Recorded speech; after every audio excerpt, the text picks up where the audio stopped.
Assalamualaikum warahmatullahi wabarakatuh. Halo semuanya, perkenalkan nama saya Miftah Jannah dengan NIM G7012422 dari kelas A. Pada video kali ini saya akan membuat tugas pendahuluan percobaan 6, yaitu analisis, uji preparasi, dan akurasi penetapan paracetamol dengan spektrofotometri UV vis. Baik, langsung saja kita mulai. Jadi, presisi dalam analisis farmasi adalah tingkat kedekatan hasil pengukuran yang diperoleh dari pengukuran berulang pada sampel yang sama dalam kondisi tertentu.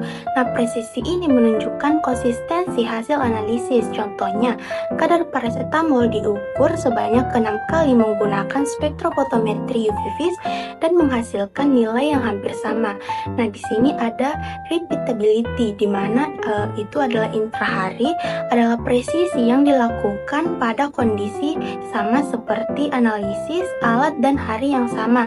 Contohnya itu pengukuran pada kadar paracetamol 6 kali dalam satu hari oleh analis yang sama. Kemudian ada intermediate precision, adalah presisi yang dilakukan dengan variasi kondisi seperti hari berbeda, analisis berbeda, atau alat berbeda, dan tujuannya untuk melihat kestabilan metode analisis. Nah, kemudian cara menghitung standar deviasi dan persen RSD. Jadi, standar deviasi digunakan untuk mengetahui seberapa jauh penyebaran data dari nilai rata-rata. Semakin kecil standar deviasi, maka data semakin konsistensi. Nah, sedangkan rumus persen RSD ini dia menggunakan persen RSD sama dengan standar deviasi dibagi X bar sama dikali 100%, di mana XI menyatakan data pengukuran dan X bar menyatakan nilai rata-rata dan N menyatakan jumlah data, di mana makna persen RSD adalah menunjukkan tingkat presisi metode. Semakin kecil nilai persen RSD, maka metode semakin presisi. Umumnya nilai persen RSD kurang dari 2% dianggap baik.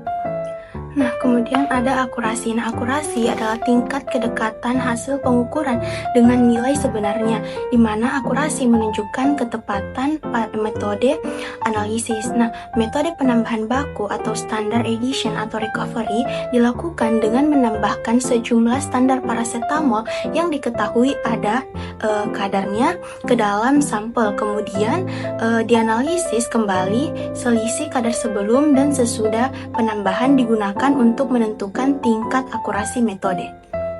Nah, kemudian cara menghitung persen recovery. Nah, persen recovery digunakan untuk mengetahui tingkat akurasi suatu metode analisis dengan membandingkan kadar hasil pengukuran terhadap kadar sebenarnya. Nah, rumus persen recovery itu adalah persen recovery sama dengan kadar terukur dibagi kadar sebenarnya dikali 100%. Nah, contoh perhitungannya itu di mana suatu sampel mengandung paracetamol sebesar 100 ppm. Nah, kemudian ditambahkan standar sebesar 20 ppm sehingga kadar sebenarnya menjadi 120 ppm. Setelah dianalisis, kadar yang diperoleh adalah 118 ppm. Maka perhitungannya persen recovery, yaitu dimana persen recovery-nya sama dengan 118 dibagi 120 dikali 100% sama dengan 98,33%. Nah, hasil tersebut menunjukkan bahwa metode analisis masih memenuhi syarat karena nilai recovery berada dalam rentang yang diterima, yaitu sekitar 98 sampai 102%. Nah, jadi presisi dan akurasi sangat penting dalam validasi metode analisis karena menentukan keandalan hasil pengujian. Nah, metode yang presisi menghasilkan data yang konsisten, sedangkan metode yang akurat menghasilkan data yang mendekati nilai sebenarnya.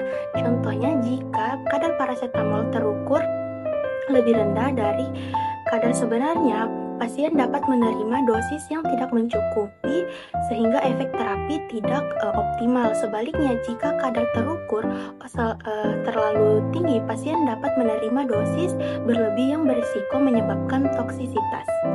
Baik, sekian tugas pendahuluan dari saya. Wassalamualaikum warahmatullahi wabarakatuh.